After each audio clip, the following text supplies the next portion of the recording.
Yo, ya, anak saya, ayo jangan diganggu bapak ya. Nah, nanti saya kasih terang dari satu, kira-kira yang lain yang tidak diganggu saya atau kolaboratif saja sama anak kita belajar. Ini langkah ya, ini langkah. Baik, terus kalian berbahagia. Itu tugasnya besok, ya. Pertemuan kita insyaallah tepat jam 2 kami sudah tiba di sini pukul 2. Bukan jam 2, kalau jam 2 2 jam. Jadi pukul 2. Ya. Bahasa Indonesia yang benar pukul 2 bukan jam 2. Ya.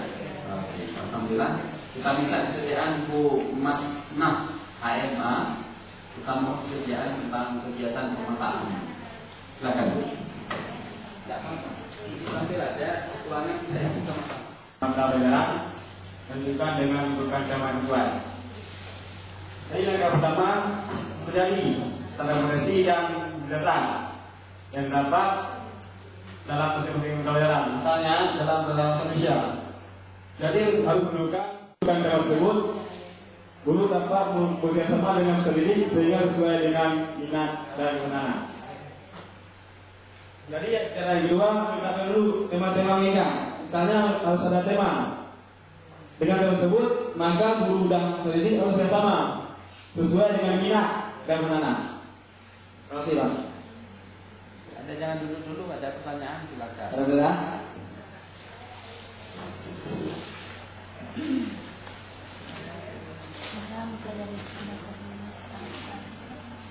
Ada pertanyaan? Ayo Bapak, bagaimana bisa mengelola forum ini itu? Tidak, bagaimana kita mencari tahu kita apa tema itu. Memang dari kita cari tadi dari komisi dasar. Bagaimana tahu kita ini yang termasuk tema lingkungan? Bagaimana kita untuk menetapkan tema itu? Misalnya di sebuah sekolah, di sekolah itu terdiri dari daerah pegunungan, ya. Jadi kita sesuaikan dengan lingkungan yang terdapat. Jadi agar sesuai dengan minat ini, maka kita sesuaikan dengan apa yang nanti bisa belajar bahasa, bisa belajar agama, bisa belajar fisika dan seterusnya melalui pembelajaran tematik. Mengapa pembelajaran tematik kita berikan? Karena anak-anak di usia kelas 1 sampai dengan kelas 3 belum bisa belajar secara terpisah-pisah. Mereka bisa mencerna pengetahuan melalui pendekatan holistik atau melalui pembelajaran terpadu yang dikaitkan satu mata pelajaran dengan mata pelajaran lain yang disebut dengan pembelajaran interdisipliner, disajikan melalui berbagai disiplin ilmu pengetahuan.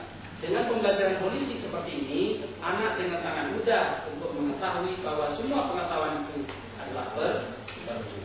Jelas ya? Oke. Boleh dilanjutkan dengan tema keluargaku. Ada tidak di sekitar anak keluarganya? Ada bagaimana tata cara hidup berketan? Ya. Kemudian ada kegiatan harianku. Ada tidak? Ada dan seterusnya dan seterusnya. Kurang lebih maksudnya seperti itu, Bapak ya Pak ya. Alhamdulillah. Bisa. Ya kan di media juga tadi bilang ada KTSP. Saya pertama kali dengar KTSP itu adalah kurikulum tingkat pendidikan. Siapa yang merumuskan Pak? Begitu. Ya, apa sekolah masing-masing? Apa Begitu. Alhamdulillah. Menurut itu dalam mengajar. Apa itu KTSP kurikulum tidak siap pakai. Siapa yang merumuskannya itu? Abu. Ayo. Nah, coba ibu ceritakan. Ya, KTSP kurikulum tingkat satuan pendidikan. Tulis Bu.